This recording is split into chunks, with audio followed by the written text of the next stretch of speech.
integrate it, add wings to your career.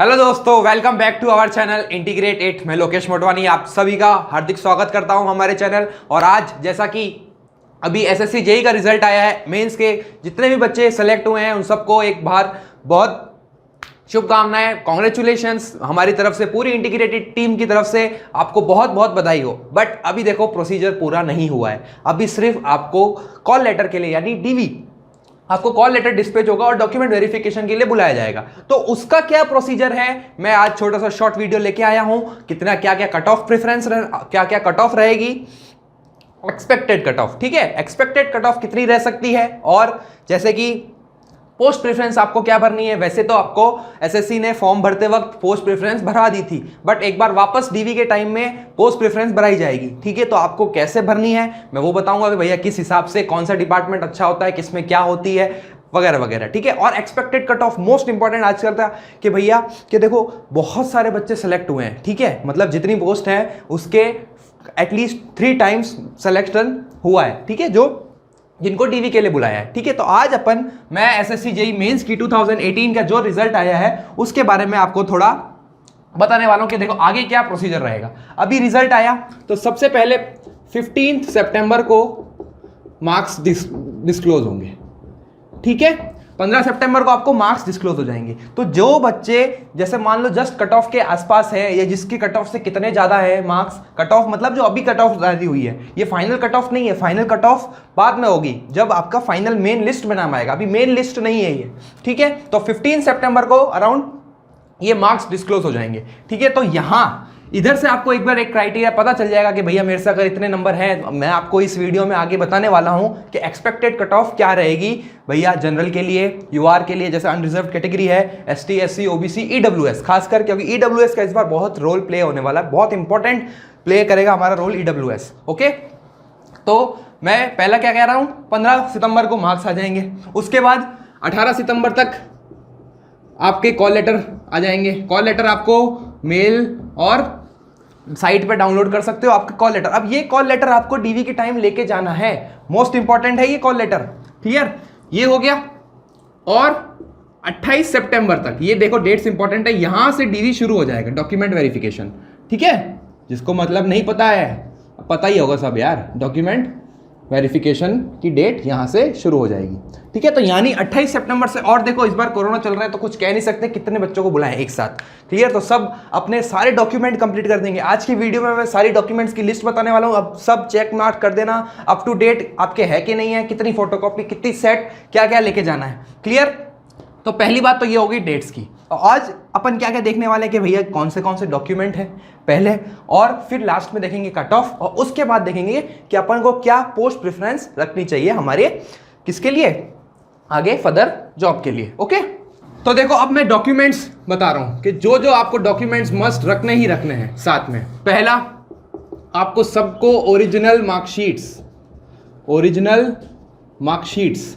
अब original marksheets में देखो सारी आप चेकलिस्ट कर लो, 10th 12th सारे 8 सेमेस्टर, आठों सेमेस्टर, जितने भी सेमेस्टर है सबकी ओरिजिनल मार्कशीट 8 सेमेस्टर तक सारी 1 to 8, ठीक है। प्रोविजनल जो फाइनल डिग्री, जिसके पास डिग्री है वो तो ठीक है, नहीं तो प्रोविजनल सर्टिफिकेट तो होना ही होना चाहिए, डिग्री, ठीक है। ये तो हो गया आपके ओरिजिनल। और सबकी 2 सेट्स ऑफ फोटोकॉपी, जितने भी मैं डॉक्यूमेंट्स लिख रहा हूं यहां पे उन सब के 2 सेट, और एटलीस्ट मैं तो बोल रहा हूं +1 लिख लो, ठीक है। 3 तो सेट लेके ही लेके जाना, क्योंकि वहां पर जो आपका सेंटर है जहां आपको डीवी के लिए बुलाएंगे वहां दूर दूर तक कोई डॉक्यूमेंट या कोई फोटोकॉपी की दुकान नहीं है, ठीक है।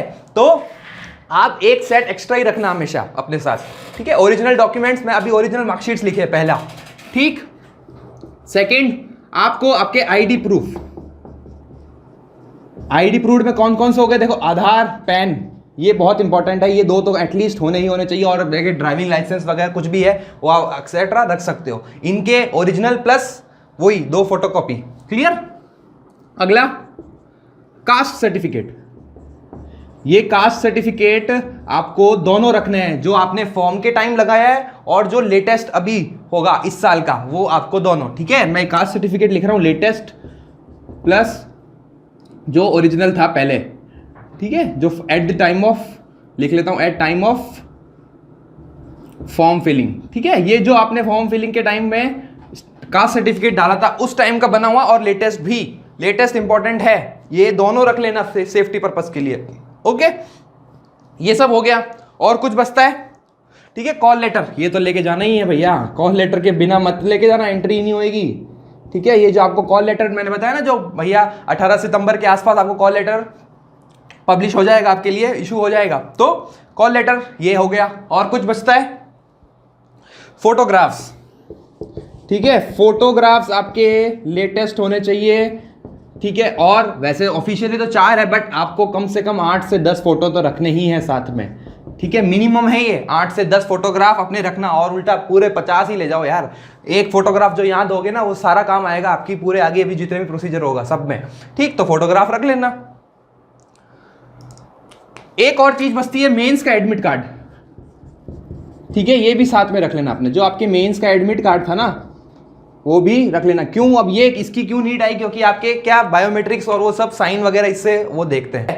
और प्री का हो तो वो भी ले जाना भैया, फॉर सेफ्टी पर्पस, अगर आपने संभाल के रखा है तो लेके जाना। बाकी अगर मेंस का है, ये तो इंपॉर्टेंट है ही है, मेंस का एडमिट कार्ड आपको लेके ही जाना है, ठीक है। तो ये सारे हो गए, mains admit card, call letter, हाँ सब हो गया, क्लियर। तो ये सारे डॉक्यूमेंट देखो, आप सारे के सारे डॉक्यूमेंट एक बार आप देख लो, चेक कर लो, और कम टाइम है, बहुत कम टाइम है, 28 सितंबर मैंने डेट बताई है, 28 सितंबर से डीवी स्टार्ट हो जाएगा, लगभग टेंटेटिव है ये भी, ओके। तो ये सब अपन ने देखो क्या देख लिया अभी तक, सिर्फ और सिर्फ डॉक्यूमेंट्स। अब बात करूंगा मैं किसकी, के भैया हमारा मेन काम कट ऑफ, कि क्या किसका कितना कट ऑफ रहने वाला है, ओके, इंपॉर्टेंट है कट ऑफ। देखो ये भी मैं वो थोड़ी हूं भैया कि एकदम पक्का पक्का इतना ही जाएगा, बट ऐसा जनरल मैं बता रहा हूं कि कट ऑफ जो रह सकती है एक्सपेक्टेड, वो क्या रह सकती है, एक्सपेक्टेड कट ऑफ, ये फाइनल लिस्ट है, और मैं इंडिविजुअल नहीं बताऊंगा कि भैया बीआर और डिपार्टमेंट वाइज नहीं बता रहा मैं, ठीक है, फाइनल सिलेक्शन की कट ऑफ बता रहा हूं मैं। तो मैं बात कर रहा हूं अगर यूआर, तो ये बेटा 275 प्लस, ठीक है, क्योंकि देखो कट ऑफ 250 गया है, बट फिर भी इस बार बच्चे बहुत ज़्यादा सेलेक्ट हुए हैं, क्योंकि इस बार प्री और मेंस देखो, क्योंकि 2 पार्ट में हुआ था ना, प्री का कट ऑफ इतना हाई गया और मेंस का इतना लो में दे दिया, बट फिर भी ये आप सेफर साइड मान के चलो, अगर आपके मार्क्स 275 प्लस है जनरल में, only for only general candidates 275 plus हैं, तो आप एक मान सकते हो कि एक सेफ स्कोर है। अगला, अगर मैं ओबीसी की बात करता हूं, तो ओबीसी वाले 230 प्लस, ठीक है, ये 230 प्लस। अब ये देखो, ये प्लस मतलब ये क्या 5-10 मार्क्स का वेरिएशन हो सकता है, 5 मार्क्स का बहुत मैक्सिमम 5, इससे ऊपर भाई 280 से ऊपर तो आपका 100% श्योर है अगर जनरल में हो, या 270 भी हो सकता है, और होने को तो 268 या इतना भी हो सकता है, कुछ कह ही नहीं सकते ना, वही तो बात है, क्योंकि आधे आधे नंबर पे बिल्कुल बच्चे बहुत सारे होते हैं, ओके। ओबीसी हो गया। ईडब्ल्यूएस देखें, क्योंकि देखो इस बार ईडब्ल्यूएस के बच्चे भी खूब इन्होंने लिए हैं, तो यहां मैं लिख रहा हूं 255 प्लस, ठीक है, ये हो गया। अगला एससी और एसटी, एससी के मान सकते हो आप 220 प्लस, और ये 225 प्लस, क्लियर। तो ये मेरे कट ऑफ रहे, मेरे क्राइटेरिया, जो जितना मैंने एनालिसिस किया है एसएससी के बारे में, cut off, expected cut off इतनी रह सकती है। अब मैं बात करूंगा किसकी, पोस्ट प्रेफरेंस की, ठीक है, ये इंपॉर्टेंट है बेटा, क्योंकि अगर आपने भर दिया है तो अगर वापस, अगर ऑप्शन रहेगा आपके पास वहां पर, क्योंकि कुछ फिक्स नहीं है, ठीक है, अगर आपको वापस भी पोस्ट प्रेफरेंस भरवा सकते हैं, पहले भरवाया था बिल्कुल, बट हमेशा आज तक के इतिहास में एसएससी के उसने पोस्ट प्रेफरेंस वापस भरवाई हुई है डीवी के टाइम, क्लियर। तो पहली सबको पता है CPWD, first of all CPWD. Second, अब देखो सेकंड में चॉइस है आपकी, आप चाहो तो सीडब्ल्यूसी भर दो, ठीक है, या एमईएस भर दो सेकंड, ठीक है। अब ये आपके ऊपर है कि आपको क्या इच्छा है, अब आपने खुद ने भी रिसर्च करी होगी, मैं एक पर्टिकुलरली किसी जनरल वे में बता रहा हूँ, ठीक है, जिसका इंडिविजुअल आपको अगर तैयारी करनी है, क्योंकि बेसिकली सीडब्ल्यूसी में थोड़ा वर्कलोड कम होता है, अगर आपको आगे ईएस की तैयारी करनी है या सिविल सर्विसेज की तैयारी करनी है तो आप सीडब्ल्यूसी भरो, ठीक है। पर्सनल में अपना पर्सनल पॉइंट ऑफ व्यू बता रहा हूँ, जिसको अगर एमईएस भरनी है वो एमईएस ले सकता है, ठीक है। एमईएस में थोड़ा वर्कलोड ज़्यादा होगा, बट डिपार्टमेंट दोनों लगभग सेम है, कोई ज़्यादा वो नहीं, सबसे बढ़िया डिपार्टमेंट सीपीडब्ल्यूडी, ठीक है। थर्ड पहले बता दिया, अब ये थर्ड यही हो गया, अगर पहले आप सीडब्ल्यूसी भर देते हो तो अगला एमईएस हो जाएगा, और थर्ड इसमें हो जाएगा CWC, ठीक है ना, ये समझ रहे हो।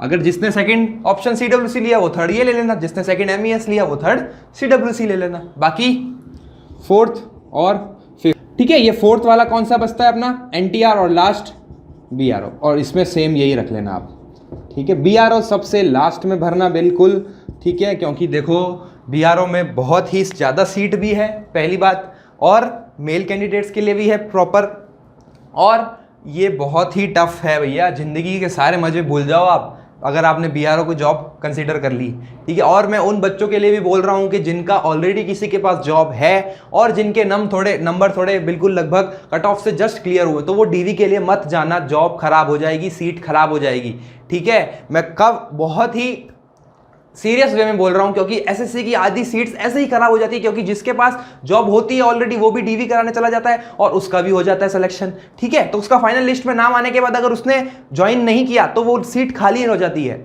ओके। इसीलिए मैं ये इंपॉर्टेंट बोल रहा हूँ, और ये रेलवे वाले बच्चों के लिए भी बोल रहा हूँ, ठीक है, जिनका रेलवे में भी हो चुका है। वो भैया रेलवे की बहुत अच्छा डिपार्टमेंट है रेलवे, ठीक है। आप ऐसा मत समझो कि है ना रेलवे में बहुत ज़्यादा काम होता है, काम तो करना ही पड़ेगा ना भाई, बट आप बेरोजगार तो देखो, कितने बच्चे इंडिया में बेरोजगारी कितनी बढ़ गई है यार, ठीक है। तो आप DV के, मैं पर्सनल बोल रहा हूँ, मैं फिर भी बोल रहा हूँ, अगर आपको जाना है कोई दिक्कत नहीं है, आप SSC में जाओ, DV करा के आओ, ठीक है, ये आपका पर्सनल है, ठीक है। अगर आपने BRO अगर आपके कम नंबर हैं थोड़े भैया, कट ऑफ से जस्ट ऊपर ही है, थोड़े से 5-7 नंबर ऊपर है, ठीक है, तो अगर आपको है भैया, क्योंकि जिसको नीड है ना वो BRO भी जाता है, इसीलिए मैं बोल रहा हूँ कि जिस बच्चे ने भैया जो 4 साल से तैयारी कर रहा है, 5 साल से तैयारी कर रहे हैं, उनको तो सिर्फ जॉब से मतलब है, कोई मतलब नहीं है उनको कौन सा डिपार्टमेंट मिल रहा है, कहाँ लोकेशन मिल रही है, कोई मतलब नहीं है, क्योंकि अगला 5 साल से तैयारी कर रहा है उसको तो सरकारी जॉब से मतलब है ना।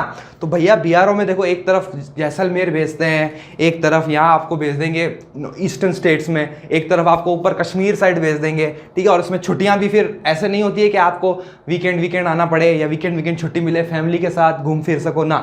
बट ये जॉब सिर्फ उनके लिए है कि जिनको सख्त जॉब चाहिए ही चाहिए, ठीक है। इसीलिए मैं बोल रहा हूँ जिनके नंबर ज़्यादा हैं और जिनके पास जॉब नहीं है, ठीक है, फिर मैं बोल रहा हूँ जिसके पास जॉब नहीं है वो ही ये करना, SSC के लिए, DV के लिए जाना। जिसके पास ऑलरेडी सरकारी जॉब है, रेलवे की है या किसी और की है, भाई उससे नीचे है तो कोई बात नहीं, अगर आपको पे लेवल बढ़ रहा है तो आप जाएगा, दिखती बात है। अगर जिसका पे लेवल सेम है या उसको वो सोच रहा होगा कि नहीं अच्छा रेलवे अच्छा नहीं है या कोई भी वो नहीं है प्रॉपर, तो वो भरते हैं DV और फालतू सीट खराब करते हैं और कुछ नहीं करते हैं। क्योंकि आजकल देखो बहुत ही ज़्यादा इंडिया में कोरोना का टाइम और चल रहा है, बेरोजगारी कितनी बढ़ चुकी है, ओके। मैं अपना पर्सनल पॉइंट ऑफ व्यू बता रहा हूँ, देखो सीधी बात है, ठीक है, जिसको जॉब की जरूरत है वो तो जॉब BRO में भी लेगा, ठीक। तो बस पोस्ट प्रेफरेंस आप ये भर देना, ठीक है। कट ऑफ आपकी ये बता ही दी मैंने, डॉक्यूमेंट सारे इंपॉर्टेंट एक बार वापस चेकलिस्ट कर देना कि ये मैंने, और सब, हाँ, कास्ट सर्टिफिकेट लेटेस्ट और जो आपने फॉर्म के टाइम भरा था वो दोनों लेके जाना, ठीक है। और जुड़े रहिए हमारे साथ, हम राजस्थान JEE, जो बच्चे जिनका नहीं हुआ है, ठीक है, ऐसा मत समझो कि मेरा सिलेक्शन नहीं हुआ या कि मैं थोड़े कुछ मार्क्स से रह गया या ये मेरा फाइनल नाम नहीं आया, क्योंकि देखो मेरे साथ में मेरे जो कलीग्स थे, जो मेरा रेलवे में, देखो 1.5 टाइम्स, सिर्फ 1.5 गुना बुलाया था, ठीक है। और अब 1.5 गुना से एक, मतलब जितने पर्टिकुलर सीट है तो उनमें आना, और जो पीछे बच जाते हैं उनके लिए बहुत वो रह जाता है कि भैया यार मेरा नहीं हुआ, ठीक है। तो ऐसा मत सोचो, आपको कहीं ना कहीं कुछ ना कुछ आपके लिए अच्छा ही लिखा हुआ है, ठीक है। जिन बच्चों का SSC मेंस में रिजल्ट नहीं आया है वो राजस्थान JEE की तैयारी करो, लग के करो एकदम बिल्कुल प्रॉपर, ठीक है। सब होएगा, अच्छा से होगा, और अच्छी गोल्डन अपॉर्चुनिटी है, कुछ ज़्यादा हार्ड नहीं है, राजस्थान JEE का बहुत सिंपल सा सिलेबस है। और जो SSC प्री वाले बच्चे हैं जो 2019 का जो भी पेपर देने वाले हैं, ठीक है, जो राजस्थान JEE और SSC JEE की कंबाइन तैयारी कर रहे हैं, मैं उनके लिए एक सीधा स्ट्रेट फॉरवर्ड बोलने वाला हूं। देखो अपन ने टेक्निकल लगभग कंप्लीट कर लिया, देखो मैंने SOM, RCC, धनराज सर ने सॉइल, ठीक है, और लगभग मेन सब्जेक्ट, मेजर जितने भी सब्जेक्ट्स होते हैं ना, बड़े सब्जेक्ट्स वो अपन कवर कर चुके हैं। अब और इंपॉर्टेंट सब्जेक्ट भी बाकी है, ऐसा मत समझो कि सब हो गया, BMC बाकी है, और अपना ऑटोकैड, राजस्थान JEE वाले बच्चों के लिए खासकर ऑटोकैड 5 से 6 नंबर का आता है, बहुत ही जल्दी ऑटोकैड भी हमारे चैनल पर शुरू होने वाला है, तो बने रहिए हमारे साथ, और ठीक है, और साथ में बिल्कुल तैयारी करो। ऐसा नहीं देखो आज मैंने पढ़ाया और आप 7-8 दिन बाद मुझसे डाउट पूछते हो, ठीक है। आप रेगुलर पढ़ो ना, अगर जब तक आपकी रेगुलरिटी नहीं आएगी कि हर सबके साथ ऐसा हो रहा है, सबके साथ कोरोना है, आप ये मत समझो कि भैया कोरोना चल रहा है या मेरी पढ़ाई नहीं हो रही है, कुछ ये सब सेकेंडरी रीजंस है। आप एकदम माइंडसेट एकदम बना के चलो। जिन बच्चों का यहाँ पर अभी इसके बाद मेंस के बाद भी नहीं हुआ, उनके लिए भी बता रहा हूँ, जिनका मेंस पे इनका नाम नहीं आया उनके लिए भी बता रहा हूँ कि घर बैठने खाली रहने से कुछ होगा नहीं। देखो बैठे बैठे कुछ नहीं होएगा, आपको ही मेहनत करनी पड़ेगी। फेलियर सबको मिलता है, बिना फेलियर के कोई सक्सेस नहीं है। ये बात आप दिमाग में बांध लो कि बिना फेलियर के आपको सक्सेस मिल जाए फर्स्ट शॉट में। ये बहुत ही 100 में से या 1000 में से एक के साथ ऐसा होता है कि बिना उसने आज तक कभी फेलियर को नहीं देखा और उसको सक्सेस मिल गई, ऐसा मत समझो। ये होना है 5-5 साल 6-6 साल बच्चे तैयारी करते हैं, फिर भी एसएससी मेंस या कोई और दूसरा एग्जाम नहीं निकलता। कभी बाय द वे, कभी किस्मत, कभी कौन सा दिन खराब रहता है, कभी क्या होता है, ठीक है।